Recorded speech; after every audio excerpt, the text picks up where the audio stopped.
I'm meditating on the light-colored rock here at City College, whether or not, I mean, I think it's all limestone, but don't think it's been glazed. But then I also just wanted to pan down to see this guy. Is he holding a crab? It's not quite clear, but it seems like City College has got a lot of little creatures looking over you to make sure that you are okay.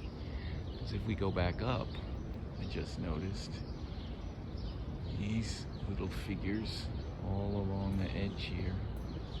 And then if we go back the other way, figures all along the edge here, watching over you if you come here, either for high school or college.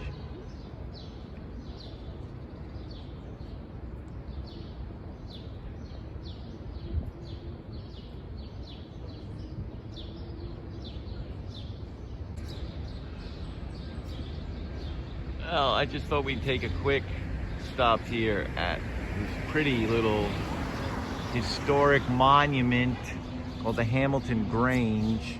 This is the house of Alexander Hamilton up here, Hamilton Heights. And of course, in his day, this would have been very rural with no evidence that a great metropolis was going to grow up and surround his humble abode. And I might be able to recall, but there's some novels by, I think it's Edith Wharton, one of which, it's a series of 4 novels that look at New York at different times, and there's one set in the early 19th century, in the early 1800s, that captures life up in this part of Manhattan. So I'll go try to find the name of it, and when we post this, I'll put a little ticker. So here's the Hamilton Grange,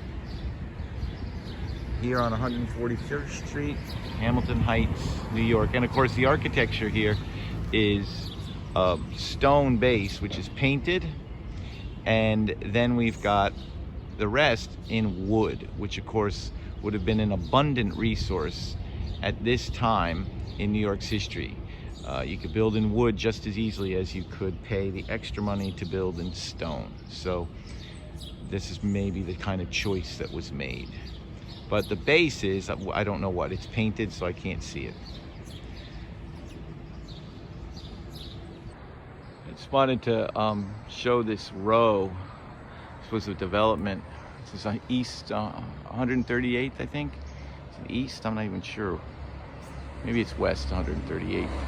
And series of houses that were built probably in the late 1800s. You can see out of brick and limestone on the corners. And I think there's marble decoration, if not terracotta, like we saw at City College. And I think these were called, this group was called Strivers Row, after the original owners had abandoned their houses and the African American community had moved in and kept this up beautifully. And these are some of the more beautiful, this is one of the more beautiful sort of housing developments in Manhattan, I would say. Always a pleasure to see these houses on West 138th Street. I'm sure the other side of the street thought it was pretty nice too. These are brownstones and brick townhouses that face the Strivers Row. And get a little close right up in front of one of them. Weathered steps, terracotta, I'm sure. Lovely, beautiful yellow brick, and then up to the top. And into the clouds that don't exist today. There's a little bit of a cloud up there. And here we're now on 139th. The rest of these houses, this was built as a whole block. And then on the other side of the street, it looks like the same kind of development, but with a totally different brick and brownstone at the base.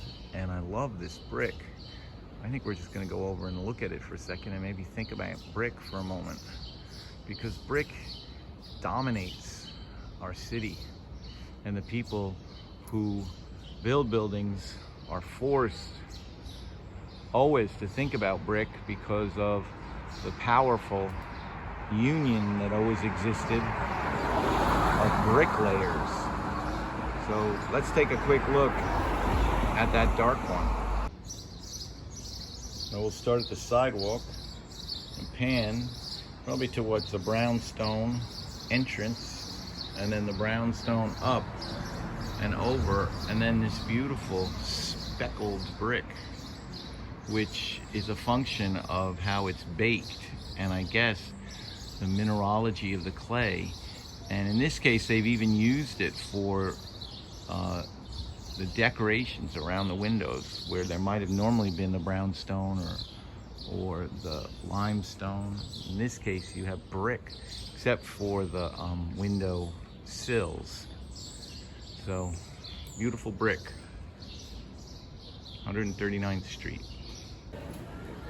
And we're further down 138, and we're looking at the famous Abyssinian Baptist Church, which is a location in the past of 5, 6, 7, 8 different Booker T. Washington graduations.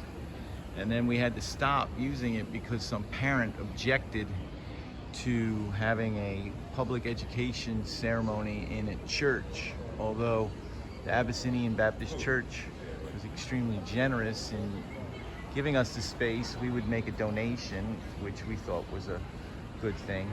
And you can see actually that same parent is clearly not up here right now, stopping the District 5 Collaborative Support Initiative of the Abyssinian Baptist Church. So, you know, that was sort of a sad moment. So you might have graduated in this building instead of the A. Philip Randolph High School, which is wrapped in netting. And this, again, I bet you can guess, is Manhattan schist, Heartland schist, a schist heavily mortared with limestone detailing around windows and the main doorway. Just a few of the little details of this church, and I also don't think I emphasized enough how important this congregation has been in the history of African American social justice, civil rights in New York City. This was the center of power for a very famous politician, Adam Clayton Powell Jr. You have to take this church into account if you want to understand the history of African Americans in the 20th century and 21st in New York City.